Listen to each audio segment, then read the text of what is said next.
Okay, magandang umaga sa ating mga minamahal na mga kapatid na narito at sa ating mga ginigiliw na taga-subaybay.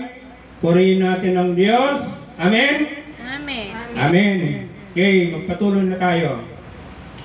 Ang pag-uusapan natin ay totoo ba kapag namatay na ang mga tao ay nasa langit na sila?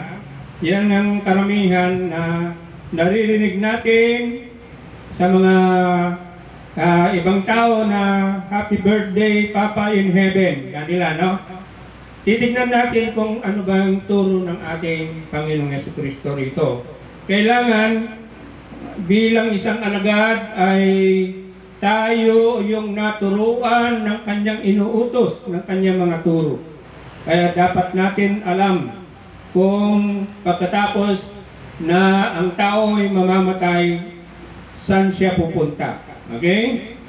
Pagpatuloy natin.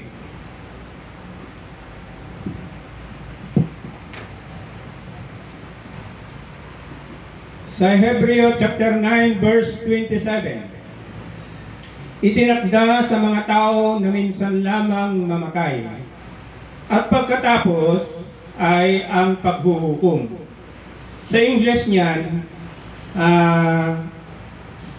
man is destined to die, then after that, judgment. Yan ang kanyan, English niya. Okay? So, pagkatapos mamatay ng isang tao, meron siyang pupuntahan. In the book of Ecclesiastes, ang sabi doon, when man dead, then his body will turn to, Become dead. it will turn to, sa Tagalog, yung kanyang yung kanyang katawan ay babalik sa lupa. Ang kanyang espiritu, yung kanyang kaluluwa, ay babalik sa Diyos. In the book of Ecclesiastes. Okay? Pero dito sa Hebreo, chapter 9, verse 27, itinakda sa mga tao na minsan lamang mamatay at pagkatapos ay ang paghuhukom. Pagpatuloy natin. Sa Revelation chapter 9, verse 10, nang alisin ng kordero ang panglimang selyo. Sino yung kordero? Ang ating Panginoong Jesucristo. Nakita ko sa ilalim ng dambana ang mga kaluluwa ng mga pinatay dahil sa salita ng Diyos at dahil sa pagpapatotoo nila rito. So ang ating Panginoong Jesucristo, nung binuksan niya ang selyo, nakita niya yung mga espiritu, yung kaluluwa ng mga namatay na dahil sa salita ng Diyos, dahil sila ay nagpatotoo ng salita ng Diyos. So yung kaluluwang napunta sa gambana o altar ng Diyos, no? At alam natin yung altar ng Diyos ay nasa langit. Okay. Sino ang mga yon? Yung mga tagasunod ni Kristo, yung mga alagad niya. Yung mga alagad niya, kapag namatay sila, yung kanilang kaluluwa ay mapupunta sa langit, sa dambana ng Diyos. So alam na natin kung saan tayo patutungo bilang kanyang alagad. Okay? Ngayon, pagpatuloy natin sa verse 11, binigyan ng puting kasuotan ang bawat isa sa kanila. So ibig sabihin, malinis sila. At sinabi sa kanilang magpahinga ng kaunti pang panahon. So sila'y magpahinga muna. Ibig sabihin, yung kanilang kaluluwa ay nasa dambana at sila'y nagpapahinga doon. Hanggang sa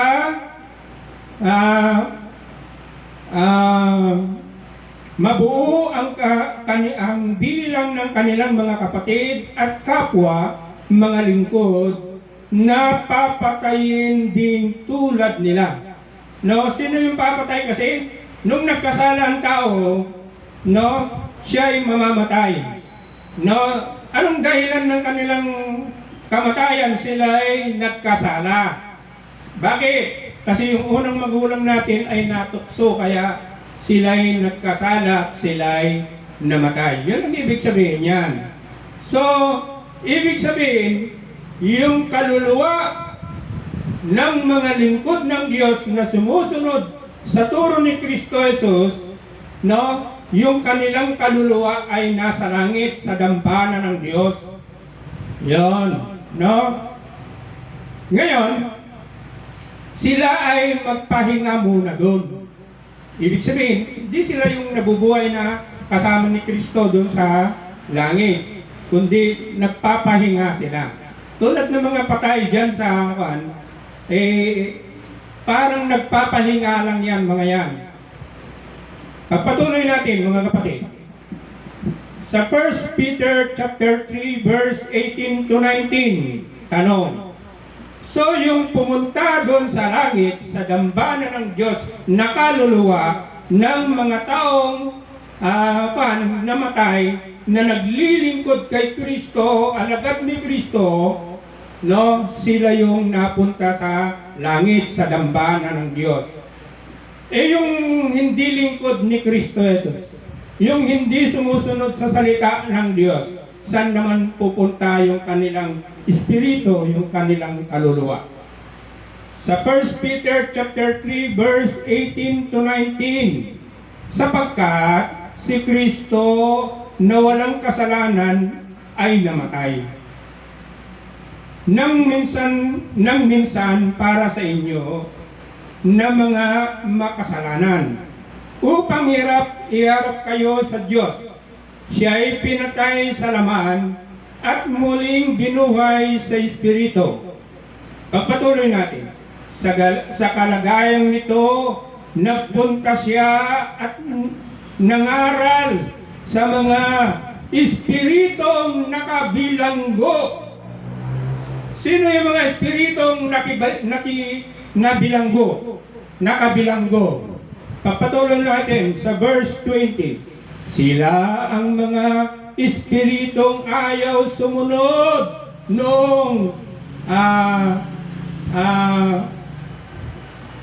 naghihintay na ang Diyos sa kanila sa panahon ni Noe.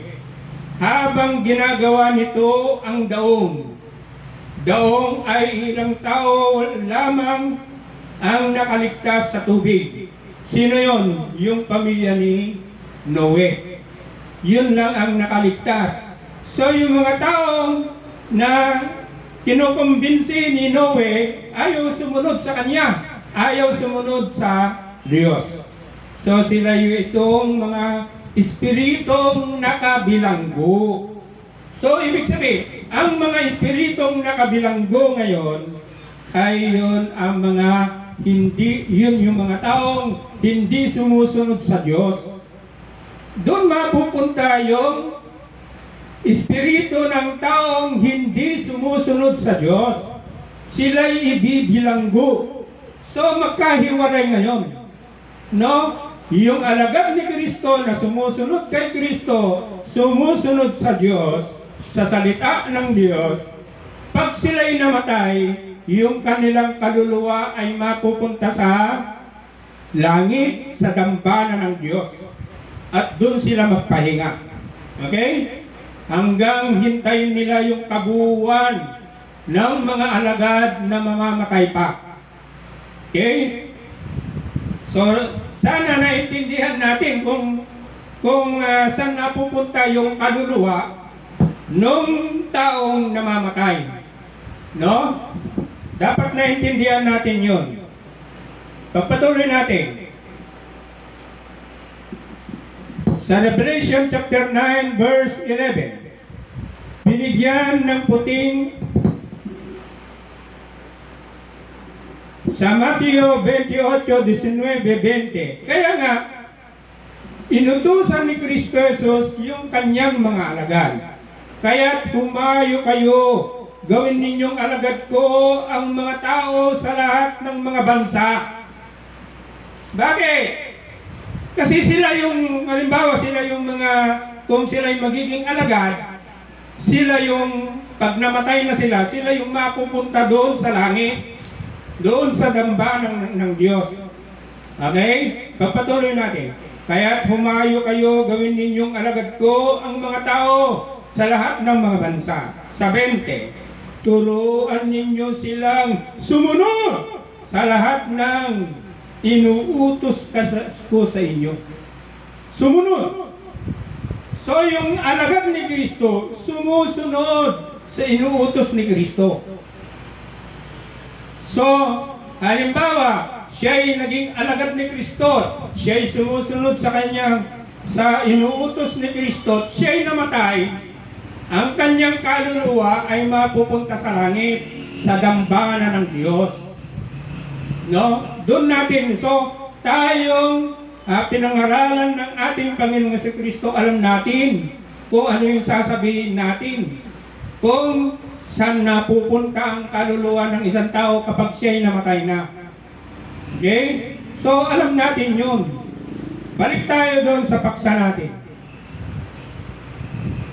Totoo ba kapag namatay na ang mga tao ay nasa langit na sila? Hindi lahat.